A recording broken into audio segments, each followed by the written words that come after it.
दोस्तों, क्या आप भी अपने घर में अच्छी और बेस्ट क्वालिटी की स्टेनलेस स्टील की रेलिंग लगवाना चाहते हैं, लेकिन आप कंफ्यूज है कि कौन सी ग्रेड की स्टेनलेस स्टील रहेगी बेस्ट और किसके क्या फायदे और क्या नुकसान है। तो फिक्र नोट, आज आपके इन सभी सवालों का जवाब हम इस वीडियो में लेके आए हैं और इनसे क्या नुकसान हो सकते हैं और नुकसानों से आप कैसे बच सकते हैं, ये भी हम आपको इस वीडियो में बताने वाले हैं। लेकिन इन सब सवालों के जवाबों के लिए आपको हमारे साथ इस वीडियो में एंड तक रहना पड़ेगा। तो चलिए स्टार्ट करते हैं आज का ये धमाकेदार वीडियो। नमस्कार, मैं सोनिया सोहल, स्वागत है आपका वक्षना इंटीरियर्स में। दोस्तों, जब भी हम सोचते हैं कि अपने घर में रेलिंग करवाएं तो उससे पहले हमें इस बात की जानकारी होनी बहुत जरूरी है कि आखिर किस ग्रेड की रेलिंग कहां पे और किस जगह पे यूज होनी चाहिए। अगर हमें ये सब पता होगा तो हम बहुत बड़े नुकसान से बच सकते हैं। तो सबसे पहले हम इसी बारे में बात करेंगे कि रेलिंग में कौन कौन से ग्रेड्स आते हैं। आपको बता दें कि रेलिंग में मोस्टली 2 ग्रेड यूज किए जाते हैं। मोस्टली इन्हीं 2 ग्रेड्स को यूज करते हैं अगर हमें घर में रेलिंग करवानी हो, जो रहेंगे आपके 202 ग्रेड एंड 304 ग्रेड। यही 2 ग्रेड शामिल होते हैं जो मोस्टली यूज किए जाते हैं। अब इनके क्या क्या फायदे और क्या क्या नुकसान है और कौन सी किस एरिया में बेस्ट रहती है, ये हमें पता होना बहुत जरूरी है। तो अगर आप कहीं ओपन एरिया में रेलिंग करवा रहे हैं या फिर बाहर आउटर एरिया में करवा रहे हैं या फिर ऐसे एरिया में जहां पर कि बारिश के मौसम में पानी ज्यादा गिरता हो या फिर किचन जैसे जगह पे जहां पे पानी का ज्यादा यूज होता हो, वहां पर हमेशा ध्यान रखिए कि आपको 304 ग्रेड की रेलिंग ही यूज करनी है।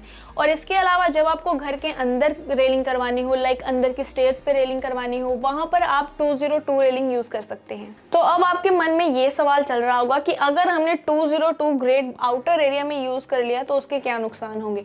तो आपको बता दें कि अगर आप 202 आउटर एरिया में यूज कर लेते हैं जहां पर ज्यादा पानी पड़ सकता है या फिर ज्यादा पानी यूज होता है या फिर कहीं बारिश के मौसम पे बारिश पड़ती है, तो वहां पे आपकी ये रेलिंग खराब हो सकती है और वहां पे उसका रंग पीला पड़ने लग जाएगा, यानी कि 202 आपके आउटर एरिया के लिए सेफ नहीं है। तो भाई अब हमें ये तो पता चल गया कि कौन से ग्रेड की रेलिंग कहाँ के लिए बेस्ट है। और अगर हमने खराब रेलिंग यूज कर ली, मतलब हमने 202 की जगह 304 की जगह 202 ग्रेड की यूज कर ली, तो उसके क्या क्या कंसिक्वेंसेस रहेंगे।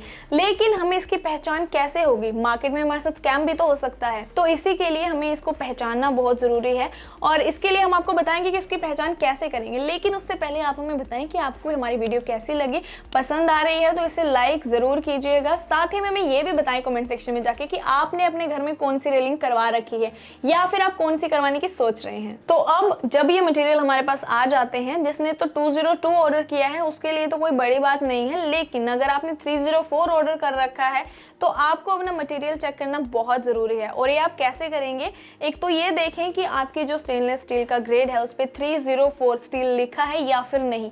दूसरा, इसको चेक करने का मजेदार तरीका ये है कि जब भी आपका कॉन्ट्रैक्टर उस पाइप की घिसाई कर रहा होता है तब आपने ये देखना है कि उसकी जो चिंगारी है वो कितनी दूरी तक जाती है। अगर तो वो चिंगारी आपकी 5 से 7 फीट तक दूर जा रही है तो आपकी जो स्टेनलेस स्टील का ग्रेड है वो 202 है। लेकिन अगर आपकी वो दूरी, उसकी चिंगारी की जो डिस्टेंस है वो आपका 1 से 2 फीट या 3 फीट होता है तो आपकी ग्रेड 304 है। तो ये सबसे बेस्ट तरीका है इसको चेक करने का। और आप भी ऐसे पता लगा सकते हैं कि आपका जो सामान आपने ऑर्डर किया था वो आपके पास सही पहुंचा है या फिर नहीं, कहीं आपके साथ कोई स्कैम तो नहीं हो गया। तो चलिए अब बात करते हैं इन दोनों ग्रेड्स की प्राइस के बारे में। जैसे इनकी क्वालिटी में डिफरेंस है वैसे ही इनके रेट्स में भी डिफरेंस है। 202 ग्रेड की स्टेनलेस स्टील आपको अप्रोक्सीमेटली 600 रुपए रनिंग फीट के हिसाब से मिल जाएगी। वहीं पे अगर आप 304 ग्रेड की स्टेनलेस स्टील यूज करते हैं तो वो आपको अप्रोक्सीमेट 850 रुपए रनिंग फीट के हिसाब से मिलेगी। अब दोस्तों, हमने ग्रेड के लिए तो डिसाइड कर लिया कि हमें कौन सी रेलिंग लगवानी चाहिए, लेकिन हमारा नेक्स्ट स्टेप रहता है डिजाइन। तो हमें कौन से शेप में अपनी रेलिंग लगवानी चाहिए। जैसा कि आप इस वीडियो में देख रहे हैं, एक इस तरह से रेक्टेंगुलर टाइप की आती है और दूसरी आती है गोल शेप की। तो ज़्यादातर लोग यूज़ करते हैं, जैसा कि आप वीडियो में देख रहे हैं, इस गोल शेप की अगर हम रेलिंग को देखें तो ज़्यादातर लोग इसी को पसंद करते हैं क्योंकि इसके 2 बेनिफिट्स रहते हैं। पहला तो ये है कि ये गोल पाइप होते हैं, इनमें ग्रिप बड़ी अच्छी बनती है। दूसरा, ये जो पाइप होते हैं इनकी कॉस्ट रेक्टेंगुलर वाले पाइप से बहुत सस्ती पड़ जाती है, इसी वजह से इनमें मटेरियल थोड़ा कम लगता है। एग्जांपल के तौर पे जैसे गोल वाला आपको 600 रुपये रनिंग फीट पड़ जाता है, वैसे रेक्टेंगुलर वाला आपको 650 या 700 तक पड़ सकता है। तो भाई हम तो आपको यही प्रेफर करेंगे कि आप गोल वाला पाइप यूज़ करें अपने घर में।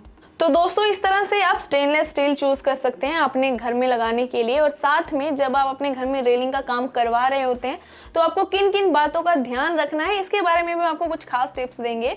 लेकिन उससे पहले अगर आपने अभी तक हमारी वीडियो को लाइक नहीं किया तो जल्दी से जाके लाइक कर दीजिए, और अगर आप चैनल पे नए हैं तो चैनल भी जल्दी से जाके सब्सक्राइब कर दीजिए, ऐसी इंटरेस्टिंग वीडियो आपको मिलती रहेंगी। तो सबसे पहले हमें रेलिंग के पतले पिलर्स पर ध्यान देना चाहिए। जैसा कि आप इस वीडियो में देख रहे हैं, जिस तरह से यहाँ पतले पिलर लगे हुए हैं, इस तरह से जब आप रेलिंग का काम कराते हैं तो आपकी सीढ़ियों पर भी पतले पिलर लगाए जाते हैं। इनका काम होता है रेलिंग को सपोर्ट देना और उन्हें एकदम मजबूत बनाना। तो इसमें हमें ध्यान रखना है कि पिलर में ज़्यादा गैप ना हो।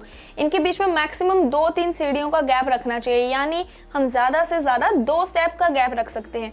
तो अगर आपका कॉन्ट्रैक्टर 2 स्टेप से ज़्यादा का गैप ले रहा है तो आप उसे फौरन रोक दीजिए, क्योंकि इसमें आपका भारी नुकसान हो सकता है। अब जो हम आपको बताने वाले हैं वो सबसे इम्पोर्टेंट बात है जिसमें अक्सर लोगों का ध्यान नहीं जाता, और वो ये है कि जब 2 पाइपों को आपका कॉन्ट्रैक्टर जोड़ रहा होगा उस समय पर वो एक पतली रोड का इस्तेमाल करता है, जैसा कि आप इस वीडियो में देख सकते हैं। इसमें जो रोड यूज़ किया गया है इसे इलेक्ट्रोन कहा जाता है। तो ये बहुत ज़रूरी है कि ये बहुत अच्छी कंपनी का और अच्छी क्वालिटी का होना चाहिए, क्योंकि इस रोड को पिघलाकर ही 2 पाइपों को आपस में जोड़ा जाता है। तो इससे वो जो जॉइंट आता है वो विजिबल नहीं होता अगर आपकी रोड अच्छी कंपनी की होती है तो इस बात का ज़रूर ध्यान रखिए कि जब भी आपका कॉन्ट्रैक्टर वो रोड यूज़ करता है तो वो चीप क्वालिटी की ना हो, अच्छी क्वालिटी की हो। क्योंकि अगर वो अच्छी क्वालिटी की नहीं होगी तो फिर वो जॉइंट अच्छे से नहीं बनेगा, वो पिघलेगी नहीं, तो बाद में विजिबल रहेगा, जो बाद में देखने में बहुत गंदा लगता है। तो ज़रूरी है कि आप इस बात का ध्यान रखें कि आपकी रोड अच्छी कंपनी की है या नहीं, और ये पहचानने के लिए आप उसके पैकेट पे देखें कि उस पर E30816 स्टेनलेस स्टील लिखा है या नहीं। अगर तो लिखा है तो बेफिक्र रहिए, अगर नहीं लिखा है तो आप उस रोड को बिल्कुल भी यूज़ ना करें और ना ही अपने कॉन्ट्रैक्टर को करने दें। इसके बाद इंपॉर्टेंट स्टेप आता है फिनिशिंग का। तो जब आपकी 2 पाइप्स आपस में जोड़ी जाती है तो उसका जॉइंट बिल्कुल भी विजिबल ना हो, इसके लिए अच्छे से बफिंग करानी चाहिए, जिससे कि वो जॉइंट बिल्कुल भी विजिबल ना रहे और ऐसा बिल्कुल लगे ही ना कि 2 पाइपों को आपस में जोड़ा गया है। तो ये कुछ स्टेप्स थे जिन्हें यूज़ करके आप अपने घर में स्टेनलेस स्टील की रेलिंग करा सकते हैं और साथ में बच सकते हैं बहुत भारी नुकसान से, और ध्यान रख सकते हैं कि कौन से ग्रेड कहाँ पे यूज़ होने हैं। सो आज का हमारा ये वीडियो यहीं पर समाप्त होता है। मैं उम्मीद करती हूँ कि आपको हमारा आज का ये वीडियो पसंद आया होगा, तो दिल खोल कर लाइक कीजिए और शेयर कीजिए। साथ में हमारा यूट्यूब चैनल सब्सक्राइब करना ना भूलिएगा, and also press on the bell icon, आपको आने वाली वीडियोज़ की अपडेट भी मिलती रहेगी। और अगर आप अपने घर में इंटीरियर कराने में इंटरेस्टेड हैं, या फिर आप कोई अच्छा इंटीरियर डिजाइनर ढूंढ रहे हैं, या फिर कोई फ्री कंसल्टेशन लेना चाहते हैं, तो आप हमारे इंटीरियर डिजाइनर से कांटेक्ट कर सकते हैं। कांटेक्ट नंबर आपको डिस्क्रिप्शन में मिल जाएंगे। See you in the next video. तब तक के लिए नमस्कार, सत श्री अकाल।